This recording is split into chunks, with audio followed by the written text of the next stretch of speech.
Hi, good morning guys. Ah, Ina-address ko itong sasabihin ko, itong aking idadaldal sa mga OFW. At saka sa hindi rin sa OFW na may time na makinig sa sasabihin ko. Guys, ako'y matagal na sa abroad. Matagal na akong OFW. 10 years ako sa Saudi Arabia at ngayon sa Qatar 17 years na ako. Almost 27, more than 27 years na ako nag-abroad. Pero until now, nasa abroad pa din ako. Kasi nga, yung kinikita ko halos ah, sakto lang sa pamilya at minsan kinukulang pa. At hindi ako makauwi pa kasi may pinag-aaral pa ako. So ang buhay natin laban eh. Kumbaga dumating tayo sa lupa, sabi nga na tayo silang, wala tayo ni anuman. Hubad nga tayo nung ilabas tayo ng ating mga magulang eh, di ba? Wala tayo kahit anuman hanggang sa nagkaroon ka ng isip, ah nagkaroon ka ng edad na ganito, na nandamitan ka, nagkaroon ka ng anumang bagay kung meron sa iyo. Ang lahat ng yan ay dahil sa pangarap mo at sa pagsisikap mo. Ngayon, naisip ko lang, habang buhay na lang ba tayong mangangarap ng walang ginagawa? Kasi nangarap ako na may ginagawa naman ako kasi nagpapadala ako para makapag-aral ng mga anak ko. Paano pagtanda natin wala namang mangyayari? Buti kung ang ating mga anak ay willing tumulong sa pagtanda mo, gagabayan ka pa. Ay kung magkaasawa yan ng mga inang mga masama ang kilo, ay masama ang ugali at ayaw patulungin sa magulang, so kawawa tayo. Naisip ko yan. Ang limit kung ako, mahilig kasi ako sa networking eh, hanggang sa nagka-scam ako, maraming kaka-scam sa akin, halos madaming pera na ako nagamit dito. So hindi ako tumigil, talagang lumalaban ako kasi may pangarap ako eh. Gusto kong mabago ang buhay ko, na naghahanap ako ng trabaho, ng part-time na kahit sa bahay lang, kahit isang oras lang, kung may free time ka magawa mo. Yun ang hinahanap ko kasi, kaya hindi ako tumigil ng paghahanap ng mga pwedeng pagkakitaan. Napakarami, ang daming naglalabasan ng mga ads para kumita ka ng ganun lang. Pero ang hirap alpasan ng 30,000, 100,000 na hindi mo naman kayang gawin kasi wala kang oras. Kumbaga, pag naalpasan mo na yung pera mo, kailangan magtrabaho ka, maghahabol ka talaga. May mga products sila na kailangan mong i-online selling, ay kung hindi ka makabenta. Kung makabenta ka man ay halos kulang pa rin. Tapos bibigyan ka ng kota ng mga kumpanya, bibigyan ka ng mga sari-sari, hanggang sa hahabulin, magdudugang ka na naman ng puhunan, hanggang sa maisip mo titigil ka na rin kasi nainis ka na kasi hindi mo kinaya eh, ang hirap. So lost money, wala na naman pera. Hanggang sa minakita akong isang networking din na binigyan ko ng pansin kasi mahilig nga ako ganyan eh. Sabi ko nga, kahit ako yung na-scam na, hindi ako tumigil diyan. Napakarami ng ka-scam sa akin. At nakita ko itong si Lipgood. Parang sabi ko, parang okay ito kasi ang puhunan mo 3,000 pesos lang eh. Tapos magmamantli ka lang ng subscription na $10. Parang napakaluwag. Kasi yung $10, magkano lang yan? 600 pesos lang yan, no? 580 to 590. Sabihin natin 600 pesos. Napakaliit lang.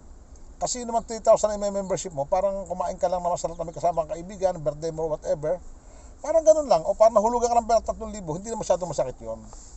Sinubukan ko siya, nag-member ako, nagbayad ako ng 3,000. Tapos sinunod ko yung mga sinasabi nila na magbayad ka subscription ng monthly mo na 580, 590 like that, or hanggang sabihin natin 600. Binabayaran ko yan.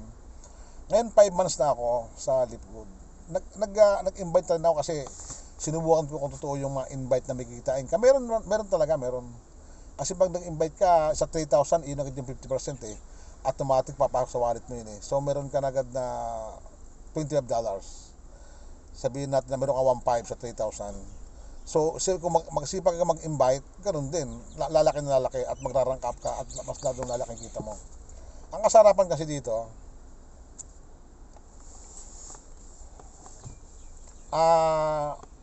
kahit hindi ka mag-invite, kahit hindi ka mag-selling, basta bayaran mo lang yung subscription mo buwan-buwan, may darating sa iyo. Kagaya ng anak ko, Kasi kami, pamilya na kami dito eh. Halos kasayal, sinali ko na lahat ng pamilya ko eh. Nakita ko yung anak ko, wala man siyang invite. Siyempre, nag-aaral yan, tsaka walang hilig. Gusto ko lang talaga masubukan kung ano. Nakita ko yung yung kanyang account, pag binubuksan ko, may laman na, may pumapasok ng dollar, mayroon na siyang mga spillover, may mga metrics na siya. Meron na siyang monthly pumapasok na kopa ko konti. Na alam ko lumalaki kasi nag-umpisa siya sa $0.5 lang.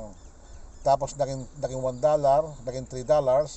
Ngayon meron na siyang $8 yata ang uli kong tingin. Ang ibig sabihin, totoo yung sinasabi nila na huwag ka lang mainip. Tingnan mo lang, huwag ka lang magsawang magbayad ng 600 sa sa subscription. At makikita mo talaga. So, naniwala ako kasi yung akin naman, meron akong invite, nag-rank up na ako.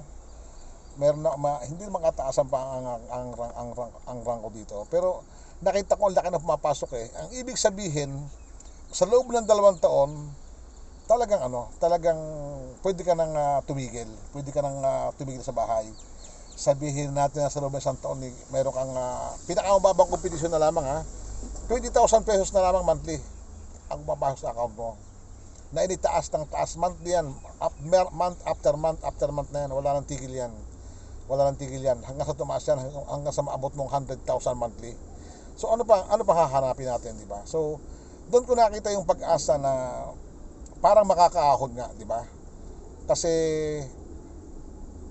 ang kalaban mo lang nito inip eh. Pag nainip ka talaga titigil. Kasi maraming member dito na nakikita ko mga comment nila na aayaw na nila, wala namang kinikita kasi nainip sila. Tinitigilan nila. Kaya ang nangyayari, may nagkukwit. Pero sa totoo lang, kung tatrabahuhin mo ito, napakaganda. Tama yung sinasabi nila eh. Nagbabayad ka sa Netflix, kung alam mo Netflix na yan, kung alam mo yan, nagbabayad ka ng subscription para mapanood mo yung magandang pelikula nila, yung mga movie nila, di ba? Kasi nung una, pupunta pa tayo ng sinihan, bibili pa tayo ng mga videotape, ng mga para makapanood ng pelikula. Dito hindi na. Magbabayad ka lang, magsasubscribe ka lang ng $10 na yata monthly. Ang ibabayad mo kung mapanood mo yung kanilang mga pelikulang mga bago, na mga ganda, ganon. Maraming ganyan na subscription kumikita. Ang Live Good ganyan din. Kaya nakita ko hindi ito malulugi eh. Kasi subscription din to. Ang pagkakaiba lang nito, yung subscription natin, habang tayo nagsasubscribe, kumikita tayo. Ibinabalik sa atin ng CEO yung konti para magkaroon din tayo. So ang ibig sabihin, daating talagang araw na makakaahon ka. Akala ko scam din to eh. Pero sa ang scam kasi, sa naranasan ko, pag nakailang buwan yan, napakatagal na kanilang buwan yan. Pag nakalimang buwan yan, titigil na yan kasi makahalata na sila eh. Pero ito, 1 taon na eh. 1 year na siya, December 13. Pero hanggang ngayon, nakikita mo yung improvement. Nagbubukas pa sila ng mga warehouses sa iba't ibang bansa. So, ang ibig sabihin, talagang totoo. Talagang may kaganapan yung mga sinasabi nila. Kasi ang hirap asahan ng sweldo lang eh kung hindi mo susubukan. Sabi nga, pag nangarap ka at wala ka namang ginagawa, hanggang pangarap ka na lang. 2 klase ang pangarap mo, patapos mo mga anak mo, tapos ay easy ka na.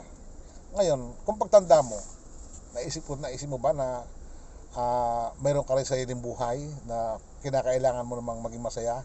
Yung financial freedom mo, na hindi mo kinakailangang umasa sa mga anak mo na pinag-aral mo, mali yun eh.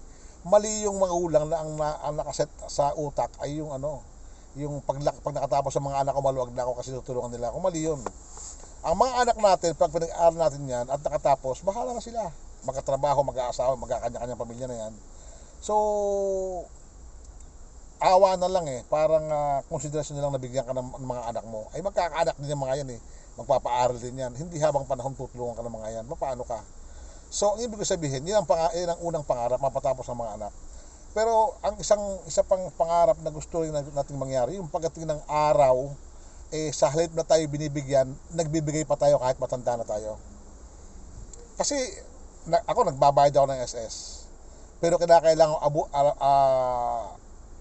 abutin ko 60 years old para makuha ko yung pension ko. At magkano yung pension ko makukuha? Napakalaki na kung maka 10,000 ako, di ba? Insurance. Magbaba ka ng insurance para may insured mong buhay mo kaysa ganyan. ano aantayin mo mamatay, aantayin mo ma-aksidente ka, putol ang kamay mo bago ka makakuha ng pera. Aantay ka ng mga 20 years para makuha mo yung ano. Ang tagal.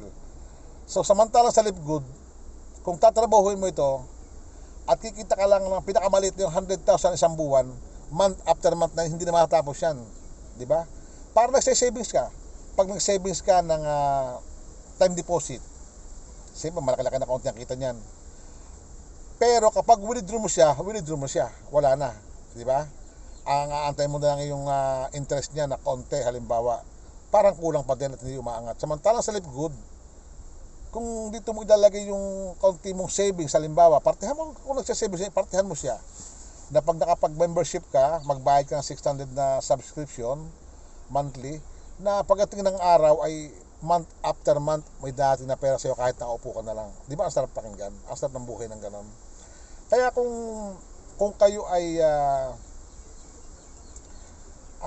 may pangarap na gusto nyong matupad, siguro masasabi ko blessing ang Live Good sa ating lahat. Kasi napakaganda. Isipin mo yung programa nila sa CEO nila.